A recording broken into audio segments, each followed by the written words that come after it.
Welcome, fans, to the historic final edition of the Countdown to TWA One and Done on the Hannibal TV live on YouTube. My name is Jack Kilby, Executive Vice President of Great North Wrestling. We've got a very fitting and special show this afternoon for the final episode. Two amazing guests. One, the legendary DC Drake, who will be joining us later. But first, Chubby and I are going to welcome the man for whom this entire event would not be possible, the man who started it all, the man who is in high spirits, as you can see, and I mean that in a completely non-substance related way, Mr. Joel Goodhart. But before we get into it with Joel, I've got to wish Chubby a belated happy birthday and ask how you're doing today, sir. Hey, I'm doing good. I just came out of Maria Bonita's little Mexican early dinner, having a little tequila. I'm ready to go. Well, that's what we like to hear. Joel, welcome and thank you for doing the show. I guess it makes sense to start off with the ubiquitous question of when this idea started from the germination stage. Did you know that it would grow into such a monumental task and a historic one?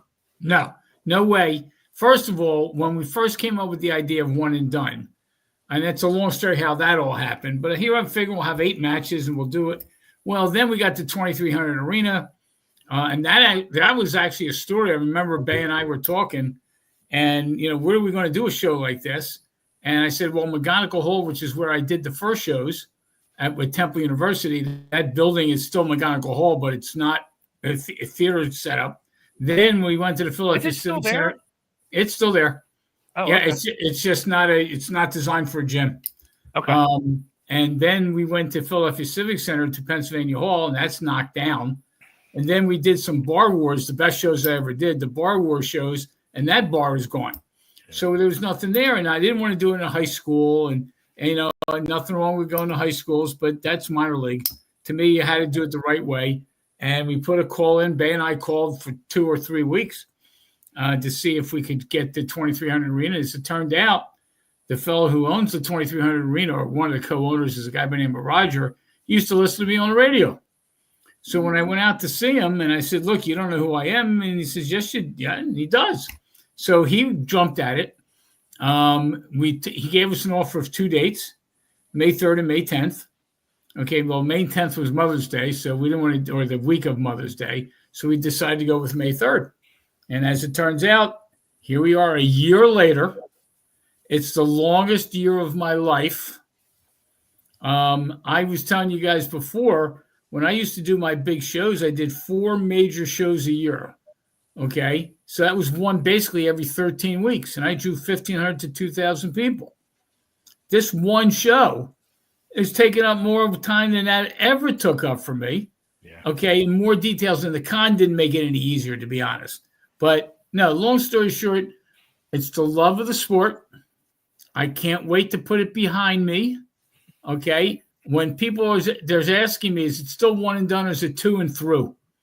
And I said, it's not 2 and through. It's 1 and done. We're going to have a 10-bell salute at the end of the night. This is the end of the TWA as you know it today. If somebody wants to pick it up and run with it, they did that once before. They rebooted it back in 2009. Go reboot it again. It ain't going to be me. When you look back, though, on, for those fans that may not be aware of how your original TWA run ended, I know you've said, many times, we wrestled, we brawled, we did it all. Do you not think that really, to put everything into perspective, you kind of had to do this show to not only put the period on what was, and historians don't argue about this. TWA was the template for Eastern Championship Wrestling. Todd Gordon picked that up. ECW, the Attitude Era. So it's so important in so many ways. Do you not think that fact in and of itself required this show, along with some of the workers that really contributed so much to all of that, to have them get their due? And that's happening with the banner, either the dropping, the raising, whatever terminology you prefer. But sorry, long-winded question, but don't you think this show was absolutely necessary for your legacy and that of so many other great talents? Well, I'm going to give you a yes and no to that. Nobody demanded this show for 34 years. Okay, so for 34 years, quite frankly, nobody cared. Okay, now what happened was Todd brought it to, Todd is God. Okay, well, if Todd is God, what's that make me? Because I created Todd. Okay, now Todd and I still get along. Todd, in fact, is going to be at our show. Okay, he's going to be at the WrestleCon. He's going to be there. And when Todd went and did the whole thing about Todd is God and all that kind of, I just said to myself, somewhere along the line, Flair had his last match. Okay, Sting had his last match. Now Sabu had his last match. Everybody's having their last matches. Okay, now what's amazing is Chubby Dudley hasn't announced his last match. Well, I wanted initially, when we first started putting this together, I said to Joel, I will get in shape and do a last match. I wanted it with one person. And first off, Joel hollered at me because it was like 2 or 3 weeks after I had just had 5 heart attacks. And he's like, what are you, a fucking asshole? You just got out of the hospital having heart attacks. You're not getting in the ring. And I still was like, let me see if I can have my last match against the one person I wanted. And that person was original TWA guy, Jimmy Jannetty, because me and Jimmy Jannetty have been best of friends since meeting at Joel's in 1990. And we're truly brothers. After Joel went out of business and the TWA closed up, that ring that Joel had, which I don't know if Joel remembers this, and I wanted to be on Carmela's to bring this up. The ring that Joel had at Ringmasters Wrestling School was the ring that Tommy Rich won the world belt in. So he had this ring of history that we all learned in, and he had sold it to John Rock, who now John Rock got hold of us. He will be there Saturday. But John Rock opened a school called the Rock Shop, and Jannetty was the one that really helped finish my training and get me really ready and introduced me to Todd to get my tryout with Todd.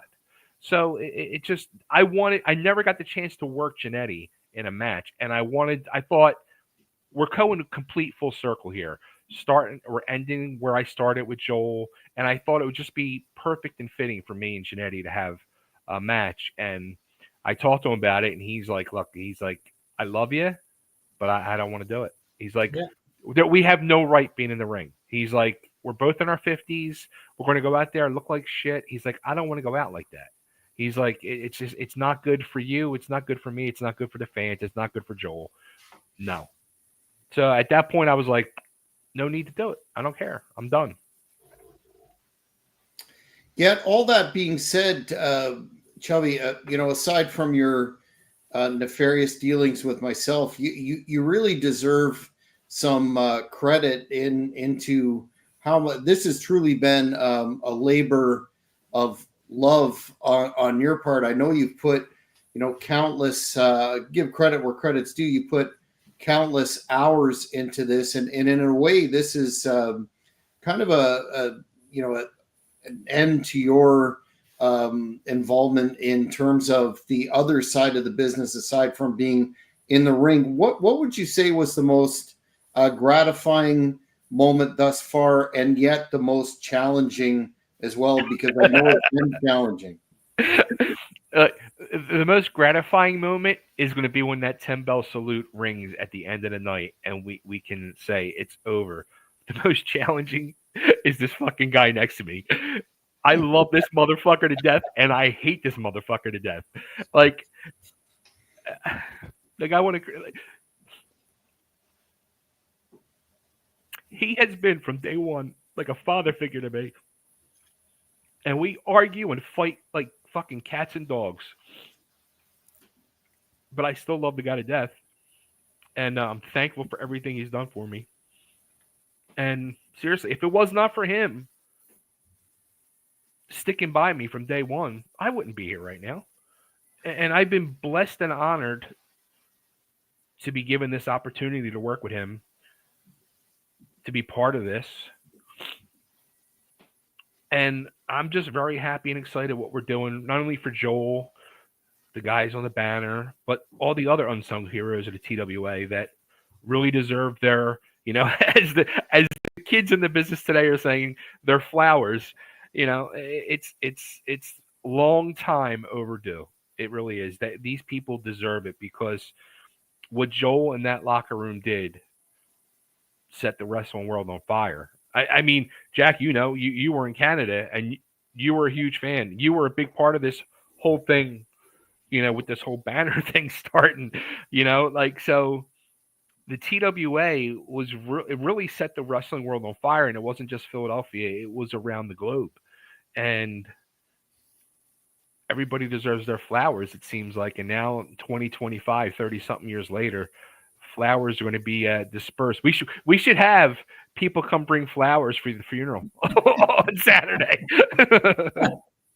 Throw their roses in the ring at the end of the night.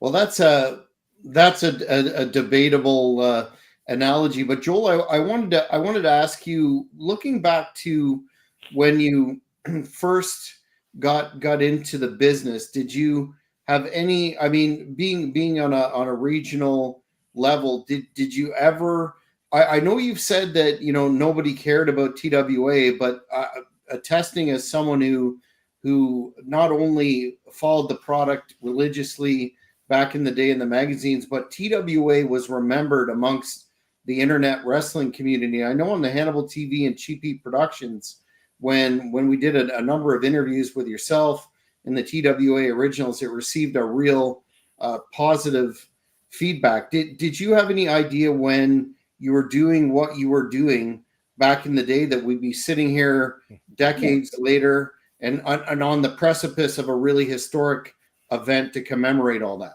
Not only, first of all, during the day, there's no way you would have told me then that 34 years later, we'd be talking about one more show. No, there's 46 people that I've worked with in some capacity that have died. Okay. And over 34 years, that's basically 1.5 a year. And now, unfortunately, as you get closer and closer, the scary part to all this is, had I known then what I know now, okay, I don't think I would have done any of it. Okay. On the other hand, as I was doing it, it felt right. I tried. Look, I was a bad businessman. There's no question about that. Okay. But today, 35 years later, people are talking about matches that we did. I mean, we did something right. The scary part to me was, what would have happened if 2 or 3 years later, instead of me starting back in the late 80s, started early 90s? Okay, I don't think it would have gotten the notoriety, because then TV killed the sport. Cable killed the sport. These damn newsletters killed the sport. Kayfabe killed the sport, or the lack of kayfabe killed the sport. I mean, it's a whole different. Today, it's amazing how people still call me and they say they watch this, they watch AEW, I'm saying to myself, they're not watching professional wrestling. Okay, yet because it happens in a ring, they call it professional wrestling. What's amazing to me is all the people that think they know wrestling don't have a friggin' clue. They don't have a clue, and they still buy into the. I mean, this is good. Now, supposedly, the WWE is going to do a show called Reveal, where they're actually going to take it. Okay, if they're going to do a show called Reveal, at some point, that's like going to watch the Harlem Globetrotters and say it's professional basketball. That's the most. It's ludicrous. And these guys, and God, but Bay, he's got. Bay's one of these guys. He's got a podcast to talk about the results of Monday Night Raw. Who the fuck cares? I like professional wrestling. This is ridiculous shit. And I'm telling you, what frustrates me is when people see this show, I'm hoping they walk away thinking they saw something right. If they saw something good, I don't want somebody to come back and think that I'm the only one that can produce it the right way. Okay, I'm the only one that believes that there's the right way. And everybody who's trying to do it on their own keeps proving that it doesn't work. Okay, and I always thought Ted Turner had billions and billions of dollars and lost money in wrestling. All right, so it's not whether you're a good businessman or not. It's the product. It's this. And right now, the WWF, WWE, whatever the hell you want to call them, they've taken themselves so far out of the equation that everybody thinks that they're the equation. Yeah. And it's just bad news. So no, I don't think that I knew then that I was sitting on what I was sitting on. No way. I think that's interesting that you mentioned WWE because with WrestleMania behind us and all of the legitimate complaints about ticket sales and the various offers that they had, really pricing regular or their core base out of the market. I mean, not many people that I know can pay $11,000 or $12,000 for a ringside ticket. I think that it's really important for the fans of the Hannibal TV and those who are in the area to come and check this show out, because you're going to get your money's worth and then some. You're going to get not a and again, a lot of people criticize the WWE product, but it's almost apples and oranges. Yeah. If you're a fan of legitimate old school professional wrestling, I've said many times on these broadcasts, this is the event of the year.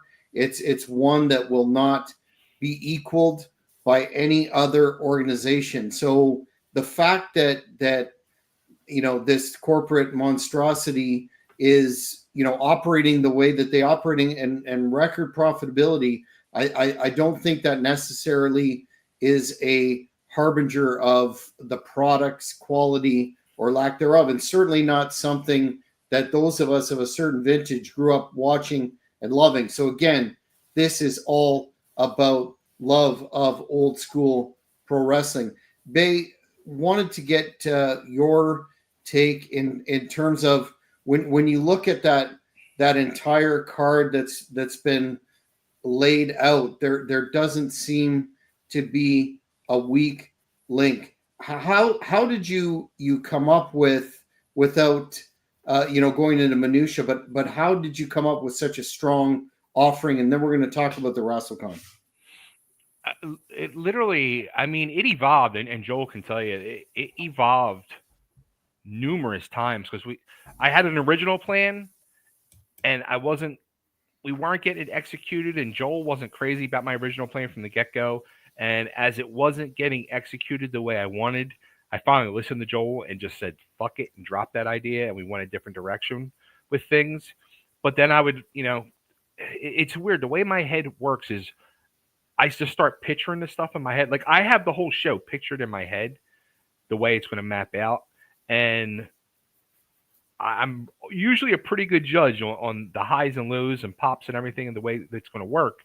And when I start picturing the stuff in my head, I'd call Joel. I'm like, what about this? What do you think? And then we would start, tossing ideas around. And the next thing I know, he's calling me back an hour later. He's like, all right, it's booked. It's ready. Let's go. What's next?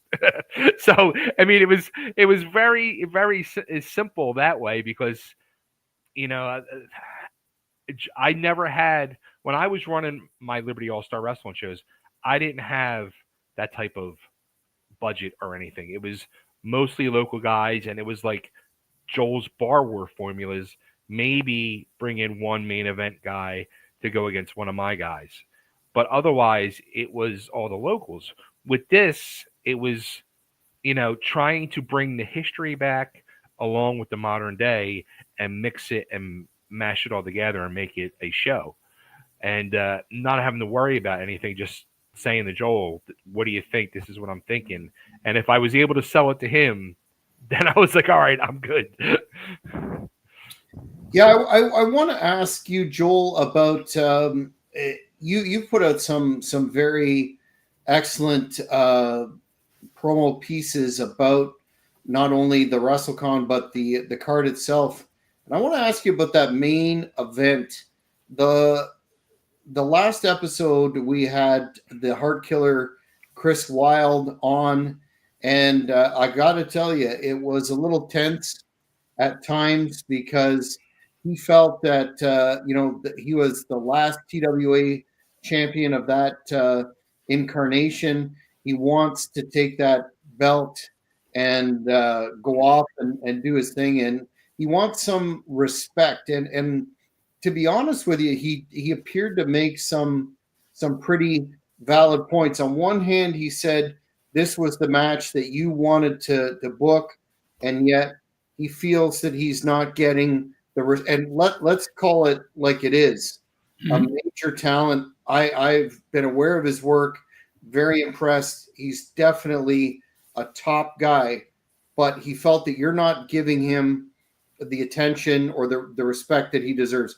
Why did you make that statement about the main event being something you wanted to put together, and how do you respond to the Heart Killer? Okay, so actually, it's an interesting evolution. The match between Breaker and Chris, and I've seen these matches over the last 10 years. I actually managed both of them at one point or the other. Breaker was part of the Black Hearts. Okay, then when Chris had flipped a little bit, and I managed him a little bit. I watched those guys close up. I was literally ringside at all those matches. Okay, I walked away with those matches as sweaty as blood as they were. I was wearing their sweat and their blood. Okay, but their matches were top of the line. They were this generation's DC Drake and Larry Winters. They were this generation's Tony Stetson and Johnny Hotbody. That's what they were. Okay, and their matches. We did War Games. We had the time when Chris actually got hit by a car. I mean, I can go through the whole gamut. Those guys, when Bay and I started having the conversation about One and Done or whatever the show was going to ultimately be called, I told him, I said, of all the matches we're going to do, the one, I'm the promoter. Okay, these are the people I want on my card, and I wanted a TWA show. Well, the one thing that I knew is if I put Chris Wilde and Breaker Moran in the ring, I'm going to get a TWA show because that's all these guys know. Okay, and Breaker and Chris, when they did their matches in front of 150 people in a community center, now I want to see them in front of 800, 900 people at the top main event. They are the main event of the show. Okay.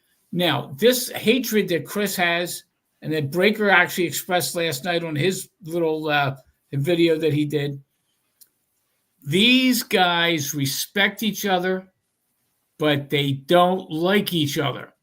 Now, I was in a dressing room where I had Larry Winters and DC Drake. I had Johnny Hotbody and Tony Stetson. I had the original Sheik and Abdul the Butcher. I had Cactus Jack and Eddie Cole. These guys respect each other in the ring. But, oh, my God, don't have coffee with them. Okay? Now, what you're going to see on Saturday night in the main event, think about this one. Here you're doing a show at the 2300 Arena. If I'm mistaken, I may be wrong. Chris has never been at the 2300 Arena in terms of wrestling. Okay? These guys are going to top off a night of 8 matches. 8 matches, a 10-bell salute, and the banner drop.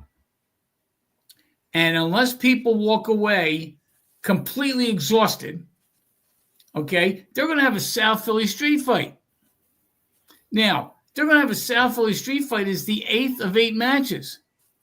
That's not the first match. This is going to be wild. And what's amazing, unless Bates changed the schedule here, the match before them is Tessa Blanchard against Samantha Starr. And I've argued that Tessa Blanchard's the best wrestler on the card today on May 3rd. Okay? How the hell are they going to top that? All right, so here's what I do know. Those guys, I trust them. They were on the card before anybody else was booked. Okay, I just believed in them. I believed in them to begin with. Now, one or two things are going to happen. Everybody's going to realize that I know what the hell I'm doing. Okay, or they're going to completely realize they should have left the business 34 years ago and stayed away. Well, I think the the latter will be the conclusion for sure. One question I wanted to ask about the WrestleCon before we bring on the great DC Drake, who's backstage right now, is you mentioned that how important it is to have Ric Flair at the WrestleCon, and one of the matches that you were really trying to get together was Ric Flair somehow in TWA. I remember the kayfabe speculation even in the magazines back in the day. But we're talking about closing loops and dotting I's and crossing T's. How important is it for you to have Ric Flair at that WrestleCon? Well, I'll give you some dates. April 30th, 1989 was the night that I had the Ric Flair Wrestler of the Decade dinner. And you can see the dinner on YouTube where Flair spoke, Jim Ross was in attendance, etc. Here you are 36 years later. And now he's going to help close the TWA. Now, he's not going to be at the show. He's just going to be at the WrestleCon. I got, I'm going to say, a dozen people in the last 5 hours, 6 hours. One of Mongo, Steve McMichael, passed away. And supposedly there's some issues there. And Ric Flair was supposed to be making some visits to Delaware, New Jersey, for some stores that he represents. No autographs, nothing like that. And he canceled them. And all of a sudden, I started getting text messages. Is Flair on? Is Flair not on? Is Flair? Well, I confirmed it with him. Flair's on. He's coming. Ryan Fitterman, who is the guy that is his agent, is going to be in attendance at our dinner, at our WrestleCon, with two of his close buddies. So we're going to have it done. It's important to me because I achieved something I couldn't achieve in the day. I had Buddy Rogers. I had Buddy Landell. I had all the Nature Boys. I had a press conference. It's still, again, on YouTube, of Nature Boy Buddy Rogers and Buddy Landell when we had a press conference. Okay. And those two guys decided that I was going to be the special guest referee. Now, think about this. I had an opportunity of being the special guest referee against Buddy Rogers and Buddy Landell, and I canceled the show. Okay? What does that tell you? So this is something Flair, when I put this together, Flair said, I'll be there. And that's all I needed. Okay? And the head contracts are done and all this kind of stuff. It's important to me because this way I can always close by saying I did it. We wrestled, we brawled, we started it all, and now we finished it all. I'm done. And there we go. So I'm looking forward to the fact that he's there. I think one of the first questions I asked Joel was, are you bringing Flair in? Because I knew how much that meant to him. Well, it's certainly going to be. I wanted Flair more than I wanted Kirby. It's certainly going to be a very historic night, fans. One and done. You see that there, one night only celebration of the Tri-State Wrestling Alliance, the WrestleCon starting in the afternoon, and then the show in the evening. Tickets are available now at 2300arena.com. Go get them because I have a feeling the demand day of is going to be overwhelming, and you're going to want to not miss this very, I mean, I've said it before, but we talk a lot on wrestling podcasting of history. This is history, no doubt about it. And I want to welcome right now the man known as DC Drake, a original of this universe. And thank you for coming on the show tonight, sir. Hi, thank you, Jack, and nice seeing you again. Thank you. Absolutely. Hey, DC, Joel. Hey, Bay. Good, Don. How are you? Good, thank you. Wanted to start off. I know we've had the opportunity to speak in the past, and we've talked about your involvement in TWA and that really bona fide. It was a run that really set a lot of the wrestling community then at the time, got the attention, highly covered in the magazine. So you're interrelated intricately to that. How much does it mean to you to be a part of this show? Oh, it certainly, excuse me, it certainly means a lot for a number of reasons. Number one, Joel was honestly one of the finest people, if not the finest person I've dealt with in wrestling. His commitment to wrestling, his commitment to the Philadelphia area is second to none.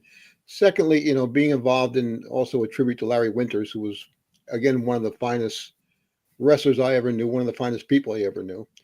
And just to go back a little bit, I had a little bit of history on myself, not to talk about myself, but I left the National Wrestling Federation. It closed down. I actually almost washed my hands with wrestling at that point. I was so disgusted with what I seen. Not only from some of the guys I worked with, but also just the backstage stuff, the mechanics of wrestling, the business of wrestling. It reached a point where I was washing my hands with it. And then I got a little bit of a bug again. I opened up my own organization. That lasted for about 6 months. Again, it wasn't worth the aggravation to me at that point. And I said, I'm done. And then Joel, it came to me actually from Larry Winters that Joel was starting an organization in Philadelphia. And Joel called me and we talked a little bit about it. And I said, yeah, I mean, I'll give it a shot. And then when I met with Joel, his commitment to the wrestling business was amazing to me. And it was really what I was looking for. And the guys that he had, the guys he had trained, the locker room, when I walked into that, there was a locker room of people who really wanted to be there. They wanted to be there for the fans. And that really is what drew me out of retirement and just to do it one more time. And I was very pleased to hold the title with Tri-State for almost a year, right, Joel? Was it? Yeah, give or take. Yep. Around a year. And I was honored to do that. And I can tell you, I had a couple matches after my time with Tri-State, but Tri-State really put a cherry on my career, so to speak. And I couldn't have asked for a better way to leave. And now when this came to me, when Joel called me up one day and said, hey, guess what? I can't tell you how excited I was to be a part of this. I got a question. First off, I got two things I got to say. Number one, and I've never said this publicly, but this is the God's honest truth on my parents' grave. When I first started coming to the Tri-State shows, when I joined the wrestling school, and I was just exposed to indie wrestling, from day one, Autumn Armageddon 1990, I said to myself, holy shit, DC Drake is my favorite guy. Because from that 10-minute long entrance, walking around the ring and just hearing that music, I was like, this is just before he even got in the ring, I'm like, this is a package. And he had such heel heat, hollering at everybody, and everybody was just, it was just like, it was chaos before he even got in the ring. And I was like, holy shit, what am I missing? Like, there was this whole world of wrestling I had no idea of. But secondly, in this whole year, and all these podcasts we've done, this is, I think, the first time, maybe the second time I've been on with Don. And I wanted to do an interview, and I still will.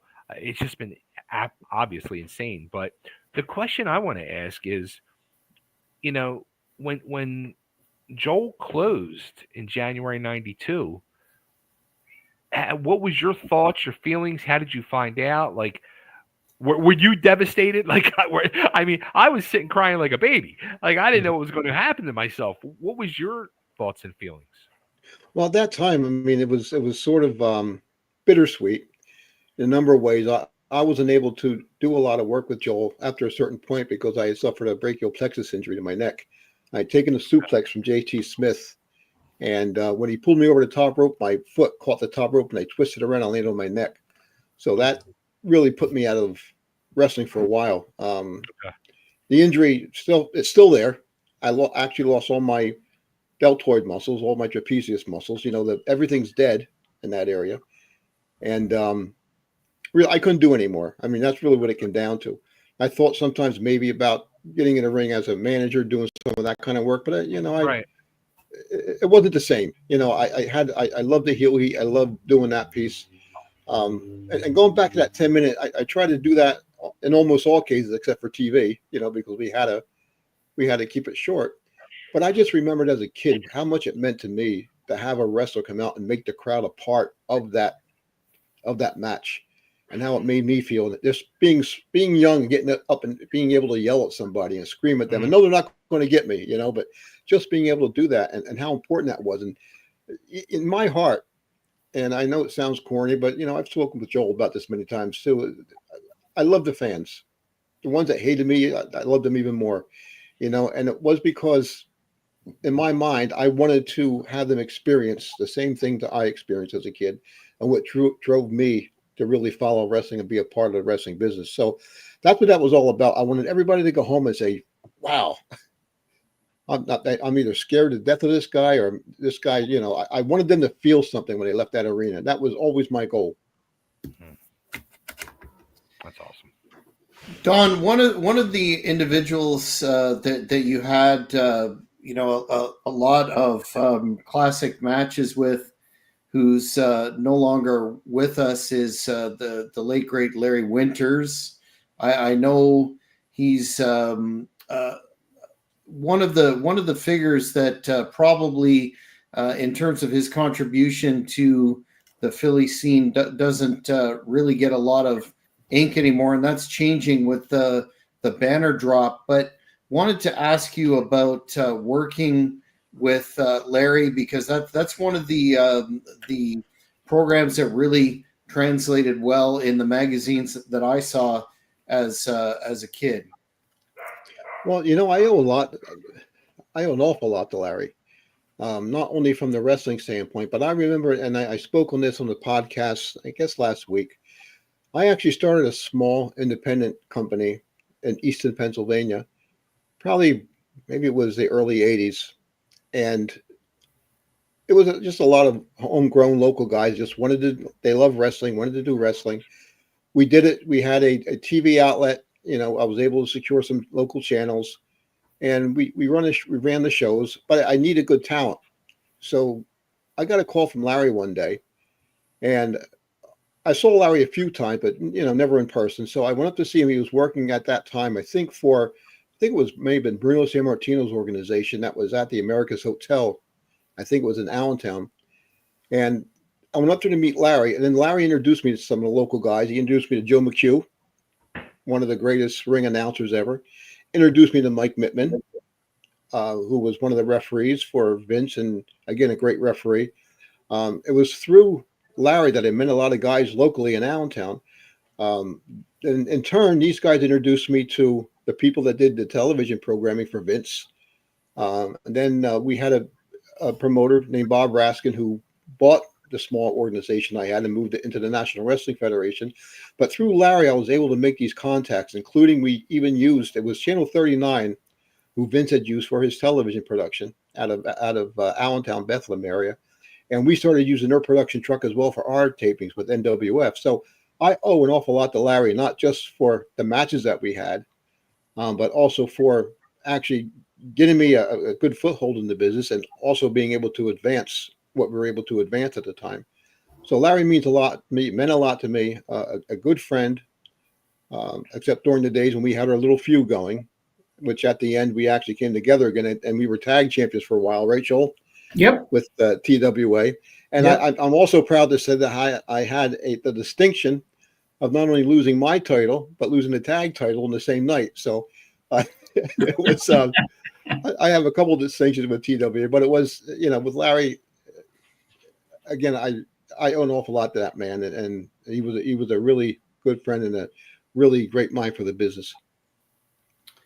I had a fan on social media send a question in regarding, you worked a lot of quote unquote hardcore style matches, and I don't know if you've kept up with the current product, but at least in terms of AEW, they've gone that route, and most recently there was the incident with their champion with the spikes in the back, etc. What are your thoughts of that style of wrestling in the modern era, both if you've kept up with the majors or some of the more extreme stuff that happens on the indies. I watch it sometimes. I hear about some of those extreme things, and I'll watch it just to see it. And honestly, it disgusts me. I mean, what was considered hardcore in my time is really run of the mill today, almost, if you think about it. My goal and what I was doing at the time was to present maybe one match like that, during a show, during television. And especially television, because what we had to do in the beginning of doing the National Wrestling Federation was to gain a TV audience. So I had to put on something that people were not seeing. I was a producer of the show, and it was always important to try to get an audience. We had to do something that was different. So we would always put a match on like that. But as far as it went, I mean, hardcore was a steel cage match, a chain match, not going through glass, not landing on thumbtacks, not having spikes put into your back on television. It's outrageous. And I guess my point is how far do you go with this? And where does it end? And when one match is hardcore and they're all hardcore, where's the shock value? What does it mean at that point? I've also seen matches that are absolutely disgusting when it comes to sexual antics in the ring. Why would I want to take my kids to that? Why would I want my kids to see that kind of stuff? I mean, I'm really disgusted with it. And I was never one. I had to put up with the commission. I'm sure Joel remembers commission days. We had to pay taxes. I mean, just to open the doors, you're already like $5,000 or $6,000 in debt. You had to pay the taxes. You had to pay a doctor, a referee, the officials. And so we complained about it, but we never knew how important the commission was until we see what's happening today. And we've had some matches in my area up here where we had a kid a couple of years ago that was killed in a match in Taunton when he tried to jump off the top rope onto somebody outside the ring, and he hit his head, busted his head open, and bled out on the floor. So, and plus, I'm sure there are many other stories of guys who aren't trained right, who are going out there and trying these stupid things, and are probably maimed for life, and we don't hear about those stories. So, it's a little bit out of control, in my opinion, at this point. And where does it end? I guess that's the next question. Yeah, definitely a law of diminishing returns. Here's a question for Bay and Joel from my partner over in the Emerald Isle of Ireland on the Cheap Heat Productions podcast. He's wishing everybody best of luck, and he's saying WWE just announced VIP packages for SummerSlam. Just 40,000. How much is VIP at One and Done? What's the pricing breakdown there, sir? 39,000. No, actually, our front row seats. Now you got, this goes back when we were coming up with the pricing, and that's kind of my job to sit down and figure out what it's worth. And all. Our front row seats are $100. Our second row are $75. The rest of the building is $35 or $25. So there really isn't a bad seat in the house. Now, if you want the front row, you're going to have to pay a little extra for it. And here's the kicker. Think about this one. When you start doing the numbers, there's 80 front row seats. Well, theoretically, if we sold out all 80, that's a significant amount of money. Okay, but 80 times 100 is $8,000. Well, the building with the ring, the doctor, et cetera, is over 10,000. Okay, just for the building. So some of these places like to do these shows in high school gyms, which is certainly a lot less expensive, but it's minor leagues versus major leagues, in my opinion. When we used to do shows locally that were not the big shows, we still had great shows. Okay, but instead of having 10 names on the card, you had 2 or 3 or 4, whatever it was. I remember doing a show in Pine Hill, New Jersey. And that was a show where I had Kevin Sullivan against Eddie Gilbert, did a pins count anywhere in the building match. And they just unbelievable. Then we had Bam Bam Bigelow and Dr. Death Steve Williams. And then we had Buddy Rogers as a special guest referee. And that's kind of what started the whole thing with Buddy Landell and Buddy Rogers. I mean, you could do high school. You don't need a fancy building to make a show work. But you do, you need you need it all to put together something that you talk about 34 years later. And to this day, and especially with DC sitting right here, DC Drake is still the topic of conversation on the East Coast when you talk about professional wrestling. He hasn't wrestled in 34 years. Okay, and that's because of the product that we put on the table. I mean, that's what comes down to it. I remember down in our way, there were a lot of local promotions that used a lot of the talent that we used. Jerry Lawler was making his visit, and Austin Idol was doing it, and et cetera, et cetera. But people never saw them all in one place at one time. I was a super fan. I wanted to see Abdullah the Butcher against the original Sheik, and I got it done. Okay? And I got it done because Sheik called me. I mean, I tell that story all the time. So I think back now, we have the Memphis Mafia coming in on Saturday. And we've got Tommy Rich, and we've got, there you go. You got the picture. There you go. So we got Tommy Rich, and we have Doug Gilbert. Well, there used to be 5 members of Memphis Mafia. Nature Boy Buddy Landell was one of them, and he was one of my champs. Eddie Gilbert wasn't one of my champs, but Eddie Gilbert was without question. So 4 of the 5 Memphis Mafia guys. So that, what I always bring up, we did not do anything different, except we brought it above the Mason-Dixon line. We brought up Memphis, we brought up Georgia, we brought up the Pacific Northwest, we brought up world class, and we brought it to the East Coast. Okay, and then, as I found out after the fact, there was a DC Drake and Larry Reynolds already going on. Okay, and I just watched those guys. I went to Brick, New Jersey one time and watched one of DC's tapings, and I said, these are the guys. This is it. This is what wrestling's all about. All right, so we didn't have to create anything new. We just had to put some new makeup and new lipsticks on. That's all. But just if I could ask a follow up to that, I think you really did do something new by that approach in terms of taking the best of the territories and bringing in stars that folks would not normally see in that location. Was that something that you looked at from a conscious perspective, or did you just bring forward the matches that you wanted to see, and in so doing hit an original approach to the presentation? Well, I think it's a combination. I think, first of all, Bill Apter, George Napolitano, both those guys opened my eyes in the magazines to what was happening in the real world. Okay. And here's what I noticed. I noticed that not all wrestling happened in New York City. Okay. And they could be in the Pacific Northwest. They could be in Austin, Texas. They could be in Georgia. They could be in Florida. Okay. They could be all over the place. And they just didn't get exposure, because here's what happens. When you wrestle in Georgia, it could be a great match, but the people from the magazines don't fly down to Georgia to watch your match. It's too expensive. So I brought the matches to Philadelphia, and they came down from New York, and lo and behold, they were all there. Craig and Bob Smith, and they were all there. Okay. And my understanding is on Saturday, Bob Smith and Craig Peters from TWA are coming to town. Okay. The people that wanted to see professional wrestling were like me. I was a fan. Okay. I wish in hindsight I would have known more about the business end of it. Okay. I didn't think about this one. I talked about this before. I had a match. I always wanted to see Adrian Street live. Don't ask me why, but I remember back in the day with Adrian Street and Jimmy Valiant in Georgia, they blew up the whole they blew up every building. So I finally got him to come up, and it's a long story as to how that happened. But on that was the second match of my night. I had Adrian Street and Miss Linda and Jimmy Valiant. So I had 3 people to fly in.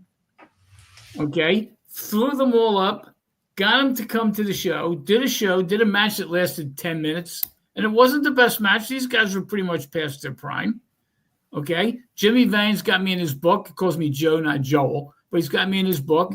Adrian, last time we spoke was, I guess, about 10 years ago, obviously way before he died. These were guys I wanted to see, and I had the opportunity to get them here. But you know what? I could put them on the card, and the best match on the card was DC Drake against Larry Winters. The best match on the card was Tony Stetson against Johnny Hotbody. The best match was Chubby Dudley against Jimmy Giannetti, Glenn Osborne. I mean, I could go down the Sandman and JT. I'm telling you, some of the best matches that I had were at the school. Just watching these guys working out in Ringmasters Wrestling School. Okay. And, eventually took what we saw at Ringmasters and moved it to Bar Wars, which was just, I still say, were the best shows we ever did. But you want to know something? You put DC Drake and Larry Winters in a ring, and all you say to them, do it. Yeah, I don't have to tell them anything. They're professionals. They know what they can read the crowd. Okay, they know what they're doing. Larry Winters was afraid of heights. Okay, and here he is 4 stories up at Temple University, get ready to get thrown out of the press box. You got DC Drake being thrown off a balcony. Okay, I never told him to do that. The building was perfect for that, and they took advantage of it. And lo and behold, I'll know one more thing: Johnny Hotbody, Tony Stetson. Okay, the first time we put them together, I remember Tony Stetson telling the story that he said to Johnny Hotbody, let's just do it. Let's just go beat the shit out of each other. And that's what they did. And guess what? They started a feud. If we were still wrestling, they'd still be doing it. Yeah. Okay? I mean, it's phenomenal. And now today, even to this day, you talk to Johnny Hotbody, and he thinks he's nothing special. Well, damn it, he's something special. Okay, and the reality is that banner that's being hung up next Saturday, or actually, let's be technical, it's being hung up tomorrow. Okay, okay, we're then having a anyway. The bottom line is that he got his name on there along with DC, along with Tony, and of course with the late Larry Winters. Those 4 guys put their blood and guts and sweat all over the East Coast. Okay, they were just stupid enough to do it for me. All right. And I'm telling you, the reality sets in that if you have good talent, that's what wins. I got to say it real quick. Last night, a pile of old wrestling pictures was discovered.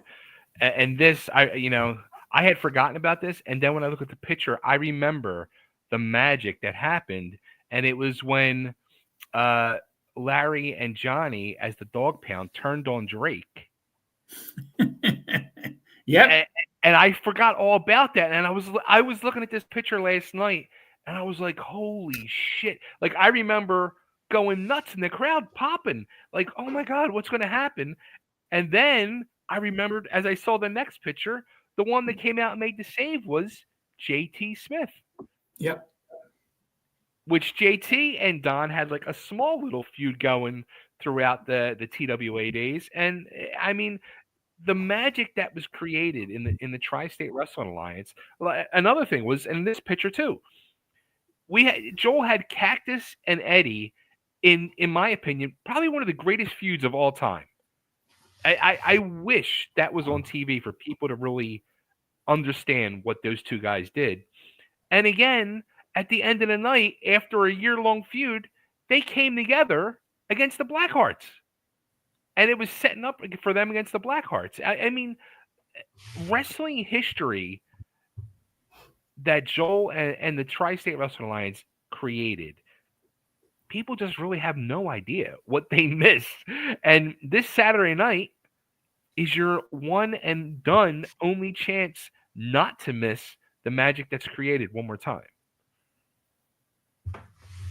Yeah, absolutely. Great point. Don, before we let you go, I wanted to ask you about, I know the Fan Fest is going to be quite a happening, and you're going to meet a lot of folks that really remember your work fondly, and that'll be a tremendous experience. But what does it mean for you personally? I know you've gone on to a very successful career and career's life outside of wrestling, but to have your name on that banner and getting the recognition that you and those other individuals, including Mr. Goodhart, so rightfully deserve, what does that is that something that you will really take away from it and say, I really accomplished something here, and how meaningful is that to you at this stage?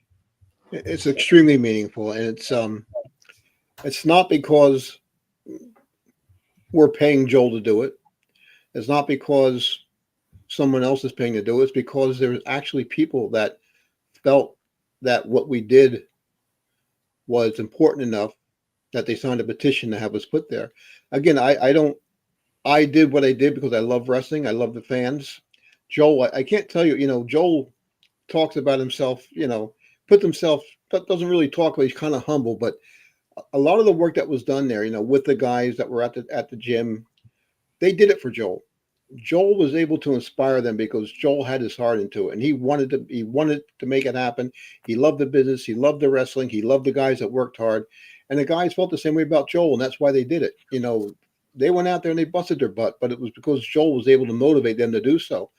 And he's number one on that list as that banner comes down.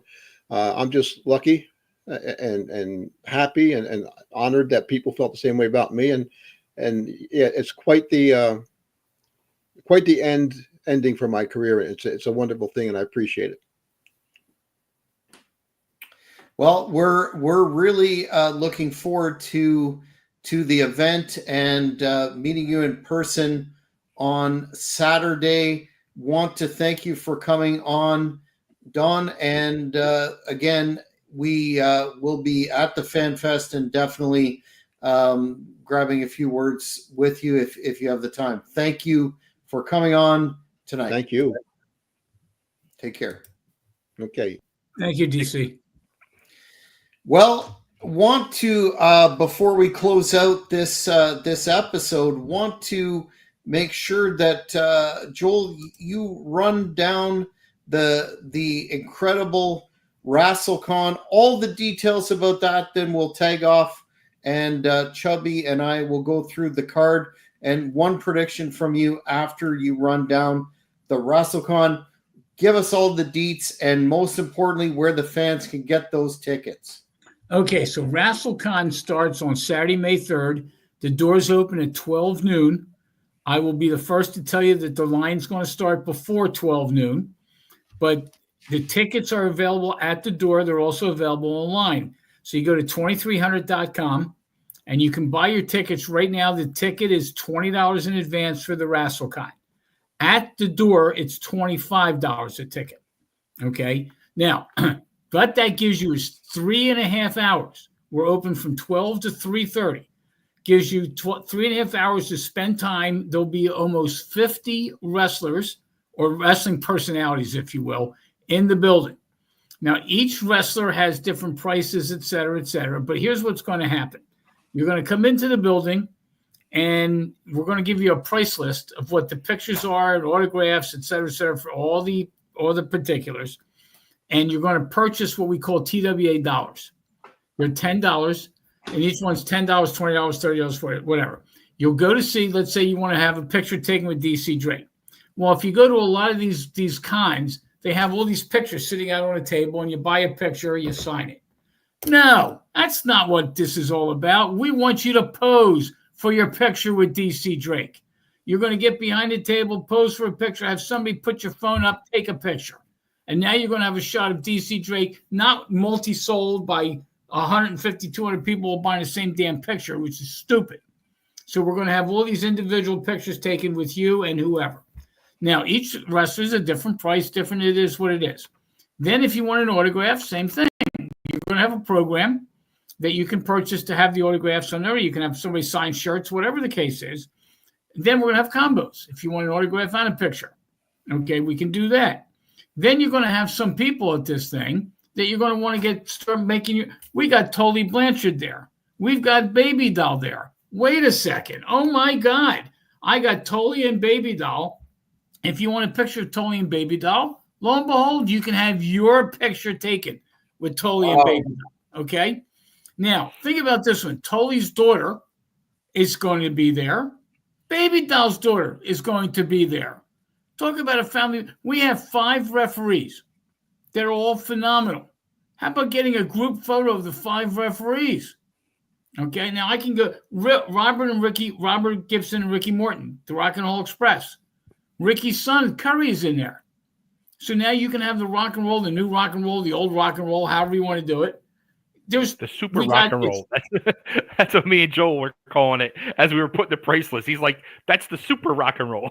Yeah, I mean, you're going to have the ability to get pictures taken with everybody.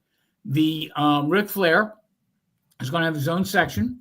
Again, Ric Flair, it's going to be a little bit more expensive, but Ric Flair, you're going to be able to have your picture taken with Rick. You don't want to buy a damn picture that's sitting on a pile, okay? You want your picture taken with him, all right?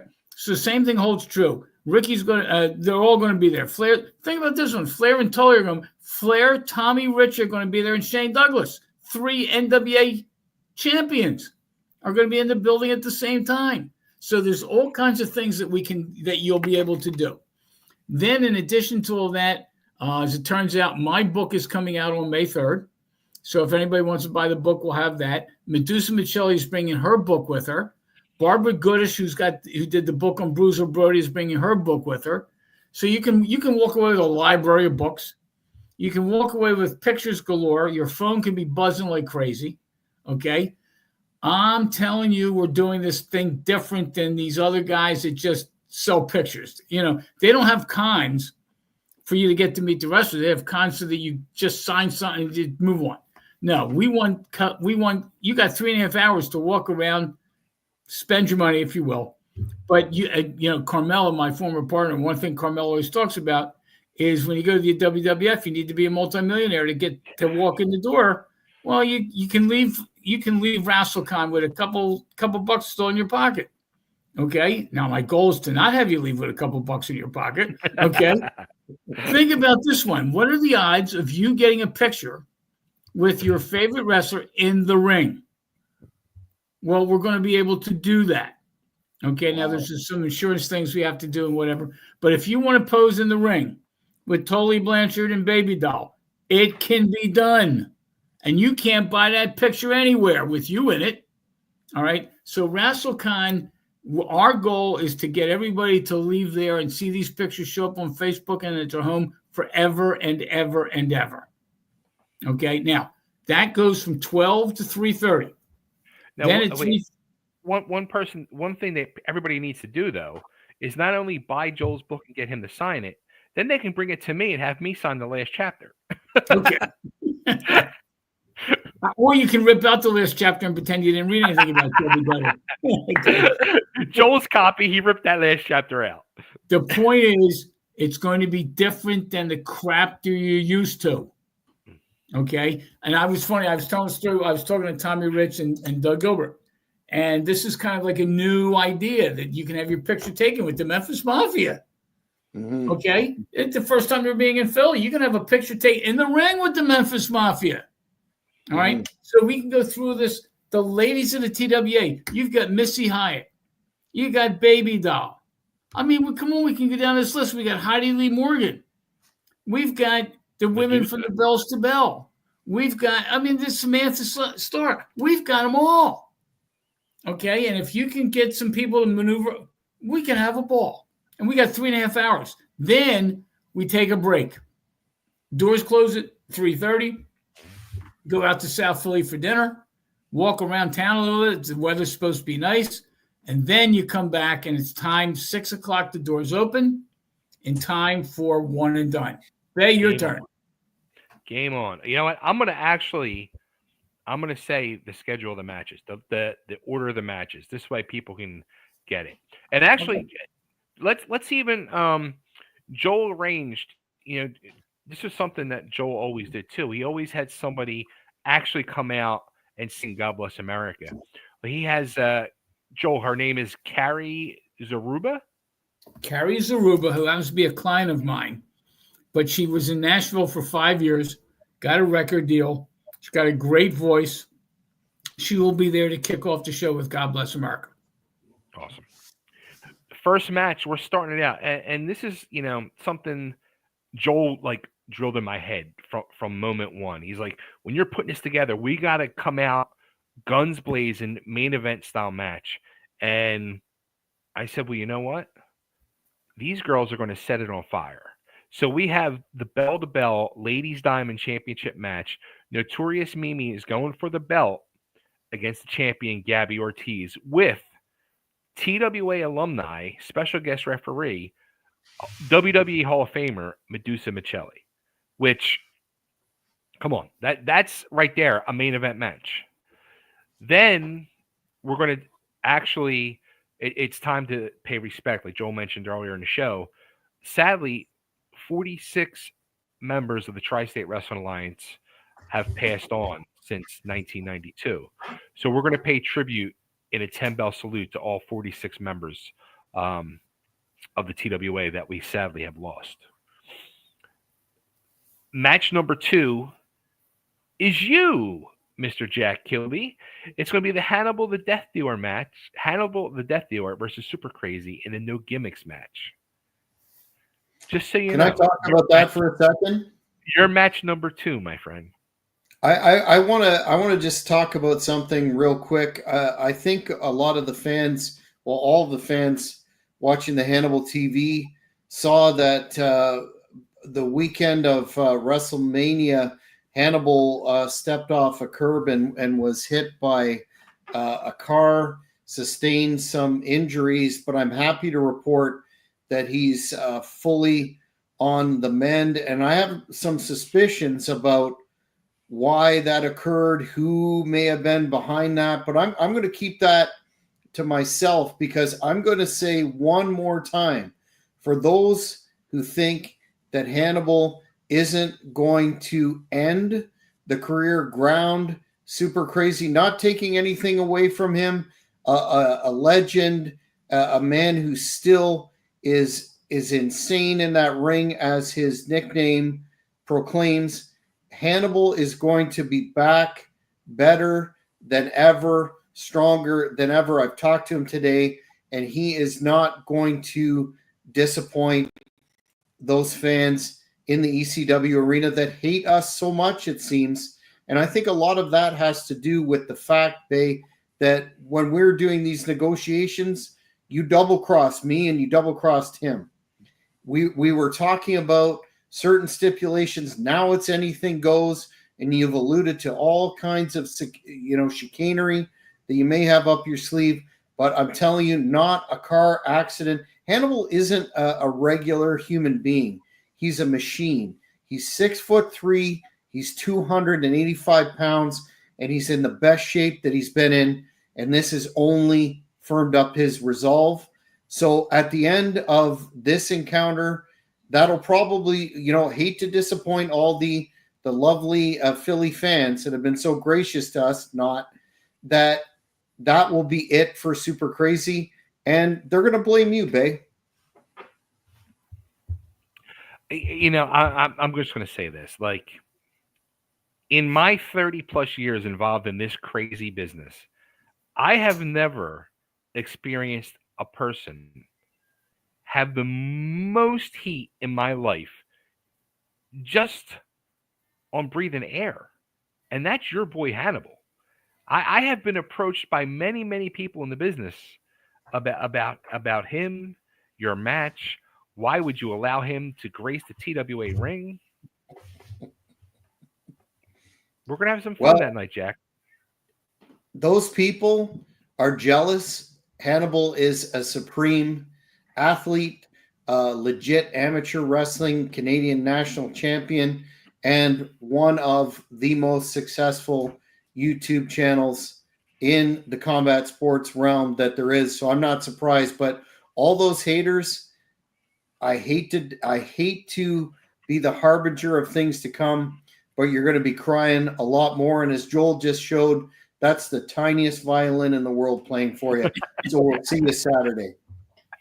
All right, the next match up, a very important piece of this whole puzzle, is when we were putting this together, we were trying to include local federations, and one of those federations that's been an important part of this, thanks to their promoter, their CEO, Mr. Ryan Cavanaugh, who has been helping us behind the scenes. He's also the man that is behind the whole documentary on Joel and the Tri-State Wrestling Alliance. We are having an ECWA triple threat match with their former heavyweight champion of, I think, 2+ years, Darius Carter, in a 3-way dance against JD Luscious, and Clutch Rockwell. So this is going to be an interesting match. And, I think you're going to see a caliber match that we saw like at WrestleMania with the girls kicking off night 2 of WrestleMania. So don't sleep on this one. Trust me on that. Match number 4. This is going to be the one a lot of people. I put out there the other day, what match do people really want to see? And this was one that a lot of the votes. It's the Lumberjack match. TWA alumni Michael the Boss Tartaglia is taking on former tag team partner, former mentor, and having his last match in the wrestling ring at 66 years old, the one and only Tony the Hitman Stetson. And it's amazing the reactions we're getting on this thing. Really? I'm telling you, really, it's ridiculous. And let me name some of the Lumberjacks real quick. The Blue Meanie, Jimmy Giannetti, my former partner in Hell Riders, HD Rider, Ernesto Benefica, Donnie Allen, Cujo the Hellhound, Robbie Vegas. We have Lumbergenie. We have Victor Thorne. We have John Rock and Frank Cody. And you never know who else might pop up in the Lumberjack world. So be there for that one because people, I have a feeling, are going to be trying to all get their shots in on the boss, Mike Tartaglia. So that's the first half of the show. We have a nice intermission, take a break, take a breather, get some drinks, get some food. We kick it back off with the TWA Legends Tag Team match. You got the Memphis Mafia taking on Shane Douglas and a mystery partner. Yeah, what a lot of speculation surrounding that. I know it's something that you're keeping close to the chest, but I've heard about 12,000 potentials there. It's not Sabu and it's not Todd Gordon. I've heard that one quite a bit too. And it's not Sandman either. The only guarantee that we have from Shane is that the person will not be at the WrestleCon. Okay, so you can start doing what you want to do. Right now, I know Bay has said on other podcasts that Bay knows who it is. I have no clue. Okay, my travel agent went and bought the ticket, and she's sworn to secrecy that I don't know who she bought the ticket for. Wow, so that'll be one that the folks will be paying significant attention to. I have my thoughts, but yeah, it's. I've heard a lot of interest. I get messages throughout this past year. I've gotten messages. It's funny. I've gotten so many messages, and not one person has hit it. Well, looking forward to that one. All right. After that, we were going to finally, with this show, the whole reason this show was brought together, we will have our banner ceremony, which I'm sure is going to be a very emotional time for all of us. I promise I'll try not to curse during that too. So we're gonna have some fun with that one. After that, we have I've called this one the Back to the Future match. It's the best of yesterday and today. We have the tag team, all-time greatest tag team in the world. Come on, let's face it. Rock and Roll Express with Kerry Morton taking on the modern-day great tag team, the Backseat Boys, with original Backseat Boy member Johnny Cashmere. So this is really, it's a clash of yesterday and today, new versus old. We're going to see. Does experience truly outlast youth? We'll find out that night. Well, and the other kicker is that we have a special guest referee for that match. We do. And that's we have Manny Fernandez coming in. So Manny is, believe it, it's crazy. I've talked to him once a week for the last 2 months. He can't wait. He can't wait to get up here, and he's driving up from Texas. Wow. Okay. He cannot get on an airplane because he's got so much metal in his body, he can't get through the TSA lines. Oh, crap. So anyway, he'll be up there to be a special guest referee. Sorry to interrupt, but I just wanted you to clarify: is this year not the announced last year that the Rock and Roll Express will be active? It is. This is their last year. So, I mean, it's not 100%, but I probably say it's 95%. Probably the last time you will see the Rock and Roll Express in Philadelphia. Nope, Yeah. that's incorrect. They're going to be back in the building 2 weeks later. Okay, during the Crockett Cup. Oh, really? Yep. So they're coming back. The kicker is they keep getting more and more. They're done. I mean, they basically said this is their last year. But they Rob and Ricky never worked for me in the ring. They worked for me by having a luncheon. Okay, and several years ago, I was fortunate enough for the ECWA. They nominated me and elected me to their Hall of Fame. And Ricky Morton happened to be in the building at the time. And when I came into the building, the first thing Ricky did is he came out of the ring and walked up to me and congratulated me on my entrance into the ECWA Hall of Fame. So Ricky and I have a lot of history. Can I say something, or Joe? I mean, I might come off sounding like a dick here, but I'm going to ask Joel for permission to just throw something out there. If I should, you are a dick. You are a dick. So I'm going to be a dick. It's just kind of funny, that Joel and myself have been working on this show for a year. The date and everything has been announced starting October of last year. We have talked with the higher-ups of the NWA to get permission from certain people. We were on a hold and a wait before we can make announcements. They were holding us up. We couldn't announce this match or this one and that. And they knew we had the Rock and Roll Express. They knew we had the date. They knew that. And then all of a sudden, hello. I didn't even notice.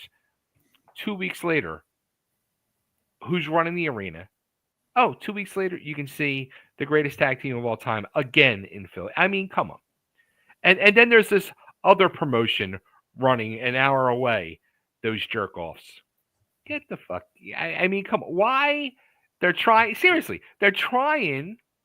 compete with the OG. Come on. Can't be done. You're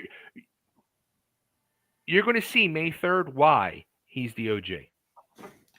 Well, and there's that old saying, imitation is the sincerest form of flattery, and they're trying to probably catch the momentum that is this show and is this organization, and there's only one. Like the show name goes, one and done, but one. So I There'll think be no nails.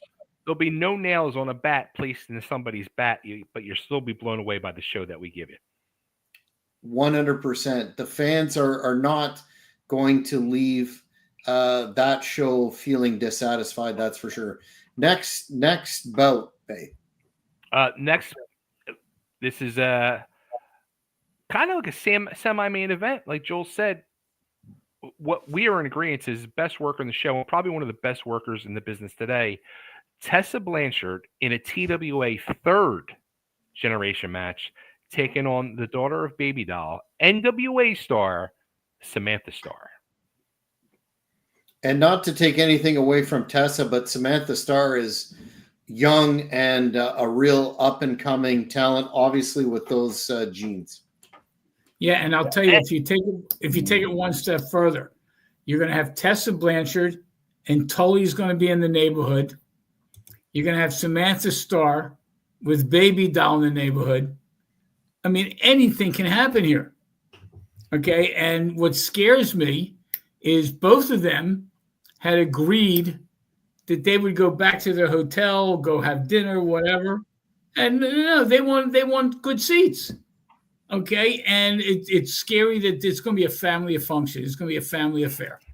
We'll just leave it at that. I mean, you can think they're either going to be at the Oregon Diner having coffee and an omelet, or they're going to be at the arena. We'll see where they end up.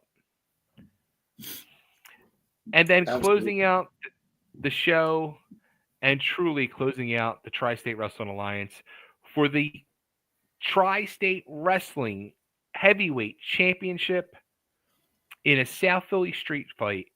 the last two champions of the TWA, the longest reigning champion of the TWA, Breaker Morant, taking on former champion Chris Wilde. And this is also Breaker Morant's final match of his 25-year career. This is the match Joel wanted to see. This is the match Joel wanted from second one. We came to agreement we're going to do this. And you're going to see, again, Goodhart delivers. And I'll go one better. You forgot to mention one thing, Bay. During the match with Tessa Blanchard and with Samantha Starr, we've got Heidi Lee Morgan as the special guest referee on that one.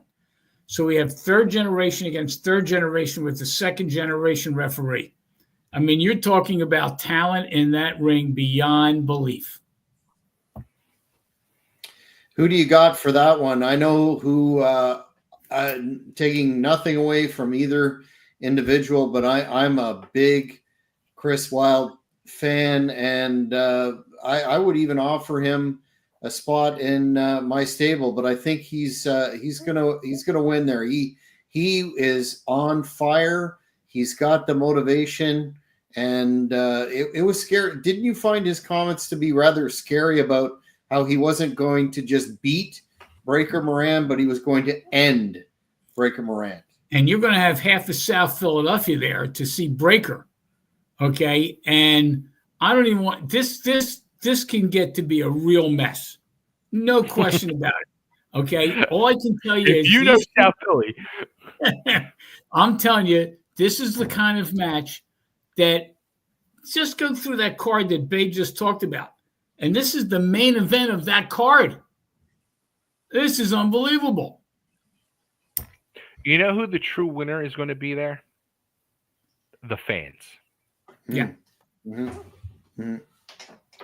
Well, clearly this is, a passion project. It's so many. There's so many elements in this WrestleCon and the show itself combined into one. It's going to be legit history, no matter way you slice it. Very reasonably priced so that all the fans can come and enjoy it and be a part of it. Again, we're talking this Saturday at the 2300 Arena. And as the placard goes there, one night only celebration of the Tri-State Wrestling Alliance.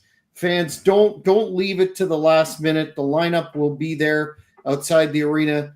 Philadelphia has the most passionate wrestling fans in the entire world, and you're going to want to have your tickets in advance at 2300arena.com. Before we sign off for this, the final episode of the Countdown, wanted to get your final thoughts, first with Joel and then with Chubby. We wrestled, we brawled, we started it all, and now we're going to finish it all. Be there, because if you're not there, watching this on a documentary ain't the same. We're looking at Facebook afterwards and seeing everybody's picture pop up. It ain't the same. You're going to have an opportunity of not only seeing them all, being with them all, having your pictures taken with them all. Those phones are going to be buzzing. I don't want selling pictures. I'm not in the business of being a photographic studio and selling pictures. I want you to take your phone out, have your picture taken with the people that you want your picture taken with. I'm telling you, DC Drake, Johnny Hotbody, Tony Stetson, to get a picture taken with them, I even want to do it now. Okay? And I'm telling you, ladies and gentlemen, boys and girls, this is the place to be on Saturday, May 3rd. There's no question. And you get there at 12, and you don't go home until 12 the next night, because it's a whole day affair. You're going to be wrestling. You're going to have wrestling. We wrestled, we brawled. We have done it all. Okay?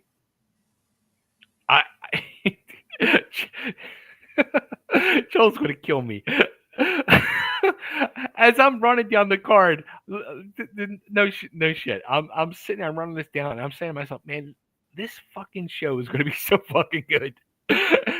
And I know Joel, like he's like, what's this motherfucker going to say? This show is going to be so good. And I know we both are like, we're fucking done. By Tuesday, he says he's not going to call me. By Tuesday, he's going to call me and go, want to do another one?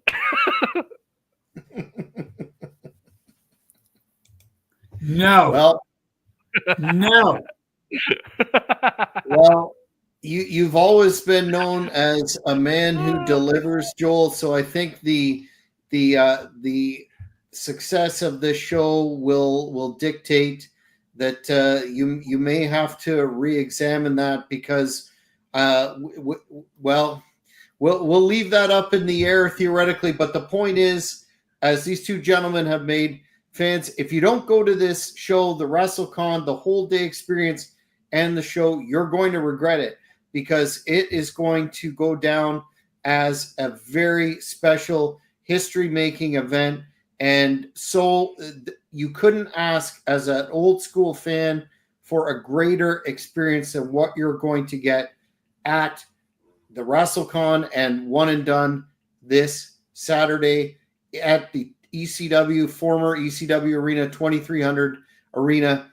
But fans, I want to once again thank Joel for being on this. Looking forward to meeting you in person, and my broadcast colleague for the series that we've done here, Chubby, Dudley. Want to thank you for all your time as well. And we're going to have an interesting day on Saturday, to say the least, in no way, shape, or form. So, as again, if you haven't got your tickets, go to 2300arena.com, pick them up, and we look forward to seeing you all there. For Jack, Kilby, Joel, and Bay, thanks for tuning in, everybody. Thank you for watching the Hannibal TV. Please like this video if you enjoyed it, and click the subscribe button to not miss any of our latest shoot